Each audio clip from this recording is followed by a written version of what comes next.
Hello guys, welcome to the weekend edition of E-Prime. I am Daydran. Jamaican dancehall singer Shenseea continues to make her mark on the global scene.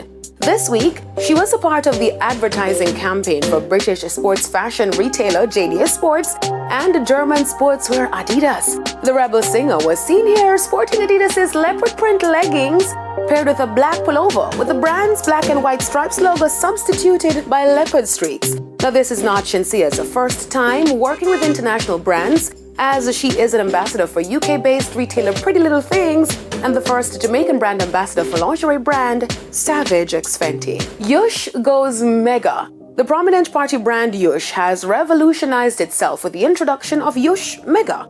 With over 20 years of successful stagings, the brand has moved into the arena of a major calendar event in the capital, with this weekend's staging of Yush Mega featuring international artists, get this, Ashanti and Ja Rule. E-Prime caught up with Scott Dunn, who told us of the transition for the brand. This is the mega Yush, so we're kind of taking it to a whole nother level again. With almost 20 years in the market, we're looking at redefining ourselves. So, throughout the year, people will see the regular Yush, the dancing vibes, and then the mega Yush with the big artists. And for our first mega Yush, we're bringing Ashanti and Ja Rule, two artists that are, synonymous with that early 2000s party vibe.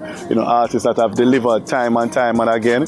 And, we expect it to be a really tremendous event. Yush Mega is one more brand to move into inviting international acts to Jamaica this year, following Outburst comedy series with Cedric the Entertainment coming in December. It's all about Burna Boy as part of his Caribbean tour. That's it for E-Prime this evening. I am Daydran. Thank you for watching. Be safe.